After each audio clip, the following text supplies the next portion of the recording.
स्वागत है दोस्तों आपका एक और नए वीडियो में। और जैसा कि आपको पता है कि मैंने अभी श्रीलंका ट्रैवल किया था, तो उससे पहले मैंने एक श्रीलंका के ईटी का वीडियो अपलोड किया था जिसको इलेक्ट्रॉनिक ट्रैवल ऑथराइजेशन कहते थे, जो श्रीलंका ट्रैवल करने से पहले आपको लेना पड़ता था। लेकिन हाल फिलहाल में श्रीलंका ने अपनी वीज़ा पॉलिसीज चेंज कर दी है। अब श्रीलंका ने नया ई वीज़ा इंट्रोड्यूस किया है, तो श्रीलंका ट्रैवल करने के लिए आपको नया श्रीलंकन ई वीज़ा लेना होगा। तो ये वीडियो उस ई वीज़ा के रिलेटेड होने वाला है। हालांकि मेरे हिसाब से ये वीज़ा पॉइंटलेस और यूजलेस है, क्योंकि इस नई ई वीज़ा पॉलिसी में श्रीलंका ने वीएफएस को भी इंक्लूड कर लिया है। तो अब आपको वीएफएस की भी कन्वीनियंस फीस देनी होगी। लेकिन अब जो है सो है, तो आपको श्रीलंका ट्रैवल करने के लिए ई वीज़ा लेना ही पड़ेगा। और ये ई वीज़ा आप 6 मंथ से लेकर के 10 ईयर्स तक ले सकते हो। अब मुझे नहीं पता ये 10 ईयर्स का श्रीलंका का टूरिस्ट ई वीज़ा कौन लेगा, और अगर इसकी वीज़ा फीस सुन लोगे तो आपके होश उड़ जाएंगे। तो वो सारी डिटेल्स मैं आपको देने वाला हूँ इस वीडियो में कि आपकी 6 मंथ से लेकर के 10 ईयर्स तक ये क्या वीज़ा फीस होने वाली है। तो इस वीडियो को एंड तक देखना है। तो जो लोग आने वाले टाइम में श्रीलंका ट्रैवल करने वाले हैं, तो उनके लिए ये श्रीलंका ई वीज़ा का वीडियो काफी इन्फॉर्मेटिव होने वाला है और उनके ई वीज़ा अप्लाई करने में काफी हेल्प करने वाला है। तो पहले ये श्रीलंका ने इंडियंस के लिए 30 अप्रैल तक फ्री रखा था, फिर उसको एक्सटेंड करके 31 मई तक वीज़ा फ्री कर दिया था। तो मैं वेट कर रहा था कि कुछ फीस वगैरह क्या अप्लाई करने वाले हैं ये 1 मंथ की। तो अगर 31 मई के बाद में अगर ये वीज़ा एग्जेम्प्ट करते हैं, तो वो मैं अपनी कम्युनिटी पोस्ट डाल दूंगा, तो वहां पर आप अपडेट ले सकते हो। तो चलो फिर आपको स्क्रीन पे लेके चलते हैं कि आपको वीजा कैसे अप्लाई करना है। श्रीलंका ई वीज़ा अप्लाई करने के लिए आप गूगल पे जाके टाइप करेंगे सबसे पहले श्रीलंका ई वीज़ा। तो ये कुछ लिंक खुलेगा www.srilankaevisa.lk। तो इस पे आपको क्लिक करना है और इसका लिंक मैं डिस्क्रिप्शन में भी डाल दूंगा। तो चलो इस पे क्लिक करते हैं। तो कुछ ऐसा नया श्रीलंका ई वीज़ा के लिए पेज खुलेगा और ये है लॉयंस रॉक।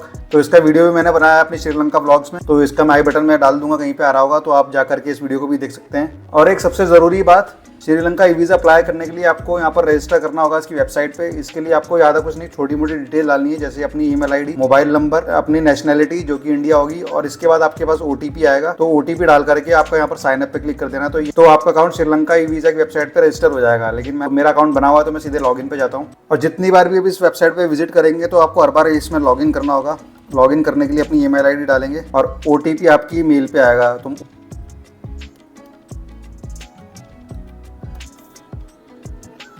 साइन इन करने के बाद कुछ ऐसा पेज खुलेगा श्रीलंका ई वीज़ा की वेबसाइट का, और आपको ई वीज़ा अप्लाई करने के लिए जाना होगा स्टार्ट न्यू एप्लीकेशन।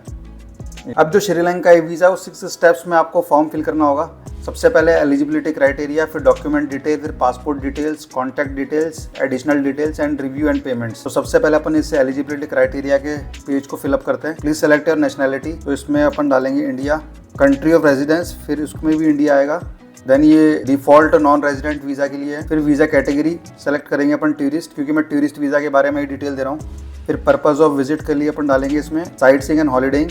अब इसके बाद आप ये देखोगे तो जितना भी आपको वीज़ा चाहिए, 1 year, 10 year, 2 year, 30 days, 5 year और 6 मंथ। तो 30 डेज अभी 31 मई तक के लिए वीज़ा फ्री है, लेकिन उसकी कुछ वीएफएस की चार्जेस हैं, तो वो मैं आपको बता दूंगा। लेकिन अभी तक उसने दिखा रहा है कि आपको 31 मई से पहले आपको एंटर करना पड़ेगा। तो एक बार के लिए मैं 31 मई कर ले रहा हूँ, बाकी आपको सारी वीज़ा फीस एंड में मैं दिखा दूंगा। पासपोर्ट अपना ऑर्डिनरी पासपोर्ट के लिए अपन सेलेक्ट कर रहे हैं। इसके बाद अपन जाएंगे सेव एंड कंटिन्यू। फिर यहाँ पर आपको अपने passport size coloured photo upload करनी है। फोटो का साइज आपको पता होगा 45x35 mm का होता है विद वाइट बैकग्राउंड, तो उसका खास करके ध्यान रखना। फिर bio page and then additional document अगर आप कुछ डालना चाहते हैं, अपनी फ्लाइट बुकिंग या फिर आप अपनी होटल बुकिंग। लेकिन ये ध्यान रखना कि सारी फाइल 1 MB से छोटी होनी चाहिए। चलो इसको आप फिल करते हैं। ये मैं एग्जांपल के लिए ले रहा हूँ फोटो, लेकिन आपको व्हाइट बैकग्राउंड में लेनी है, क्योंकि बाकी कलर्ड बैकग्राउंड में आपके ये रिजेक्ट हो सकता है वीज़ा। ये मैं एग्जांपल के लिए ले रहा हूँ, इसलिए मैं खाली कुछ भी फोटोज डाल रहा हूँ।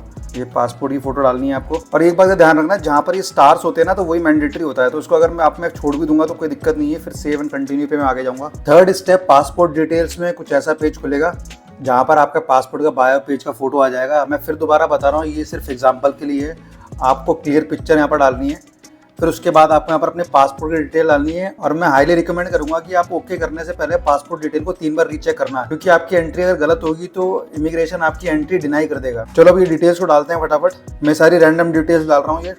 फिर डालना passport date of issue, then passport date of expiry.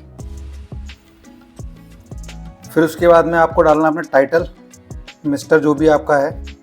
Then आपका पासपोर्ट गिवन नेम, या आपको पासपोर्ट पे देख कर डालना जो भी पासपोर्ट पे होगा। फिर आपका सरनेम डालना है आपको। Then passport place of issue, तो मेरा जयपुर है तो मैं जयपुर डालूंगा। प्लेस ऑफ इशू है, प्लेस ऑफ बर्थ भी आपको वो डालना है जो आपके पासपोर्ट पे है। फिर आपको डालना है मैरिटल स्टेटस। देन आपको अपना जेंडर सेलेक्ट करना है। देन फिर save and continue. 4th page पे आपको अपनी सारी कॉन्टैक्ट डिटेल डालनी है। पर्सनल ईमेल आईडी दोबारा से डालनी है जिससे भी आपने रजिस्टर किया हुआ है। देन आपको मोबाइल नंबर, जो रजिस्ट्रेशन के टाइम पे आपने डाला था वही मोबाइल नंबर आएगा इधर दोबारा। मैं एग्जांपल के लिए कुछ भी डाल देता हूँ एक बार। देन यहाँ पर आपको अपनी सोशल मीडिया डिटेल डालनी है। वैसे ज़रूरी नहीं है, मैंने पहले भी बताया था, जो जहाँ पर रेड स्टार है वही मैंडेटरी है, तो मैं इनको छोड़ देता हूँ और फिर आगे सेव एंड कंटिन्यू। अब आ गया है ये एडिशनल डिटेल्स।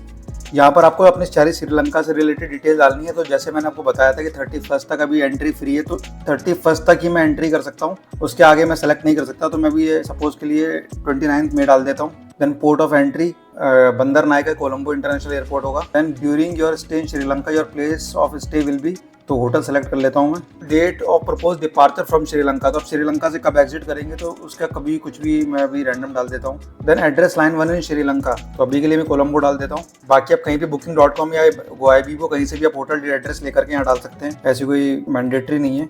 यहाँ भी मैं कोलंबो डाल देता हूँ, city then Colombo then state. ये सारी अभी मैं रैंडम डाल रहा हूँ, लेकिन आप जब भी अप्लाई करोगे तो आपको अपना देख करके booking.com से जो भी एड्रेस फ़ोन नंबर है आप इसमें डाल देना, ये सब अवेलेबल होता है उस पर। यहाँ पर रेड स्टार नहीं है तो श्रीलंका नंबर मैंडेटरी नहीं है। Then save and continue. अभी देखो ये सर्विस फीस आ रही है, वीज़ा फीस 0 है, सर्विस फीस आ रही है $10, तो मिनिमम $10 तो आपको पे करना ही पड़ेगा। ये सर्विस फीस VFS की फीस है। तो ये अभी फ्री वीज़ा एंट्री है जो कि अभी 31 मई तक ही वैलिड है। अगर आगे होगा तो मैं कम्युनिटी पोस्ट में डाल दूंगा कि एक्सटेंड कर दिया है वीज़ा फ्री एंट्री। और देन उसके बाद कंटिन्यू पेमेंट करेंगे तो आपका पेमेंट मोड आ जाएगा, एक्सेप्ट, आपकी सारी डिटेल्स एक्सेप्ट कर दिया आपने, तो फाइनल पेज ये आ जाएगा आपका पेमेंट का। चलो अब हम आपको बाकी की भी 6 मंथ, 1 ईयर और 10 ईयर तक की सारी वीज़ा पेमेंट फीस के बारे में बता देता हूँ कि क्या क्या पेमेंट फीस लगने वाली है अभी। और अगर आप अभी ये देखोगे 6 मंथ की वीज़ा फीस है $35 और सर्विस फीस होगी $18.5 और ट्रांजैक्शन फीस होगी $2.68, तो टोटल फीस हो गई $56.18। और यहीं पे अगर आप 1 ईयर की देखोगे तो देखो वीज़ा फीस होगी $200, सर्विस फीस $18.5 और ट्रांजैक्शन फीस $10.93, तो टोटल हो गया $229.43। तो भाई ये है Sri Lanka 10 years multiple entry visa की फीस $1000। मतलब ये तो यूएसए की भी टूरिस्ट वीजा फीस नहीं है, उनकी $160 है। तो भाई यूएसए भी एक बार शर्मा जाएगा ये वीजा फीस देख करके। और सर्विस फीस है $18.5 एंड देन ट्रांजेक्शन फीस है $51 और टोटल फीस आपको 10 इयर्स के लिए पे करना पड़ेगा ऑलमोस्ट $1100। तो भाई आप ये देखोगे ट्रांजैक्शन फीस वेरी कर रही है, बाकी सर्विस फीस सेम ही है। इसी अगर आपको एक बार चेक करना है तो यहाँ पर जाकर के आप चेक कर सकते हो। जैसे 5 ईयर की $500 और 2 इयर्स की $300 और बाकी यहाँ पर ट्रांजैक्शन फीस वेरी करेगी। तो भाई एक छोटी सी अपडेट थी श्रीलंका वीज़ा के रिगार्डिंग, तो मुझे लगा आपको ये अपडेट दे देता हूँ, क्योंकि जब मैं गया था तो वीज़ा पॉलिसीज अलग थी श्रीलंका की और अब वीज़ा पॉलिसीज अलग है श्रीलंका की। तो जो लोग फ्यूचर में श्रीलंका ट्रैवल करेंगे तो आई होप ये वीडियो उनके लिए हेल्पफुल होगा।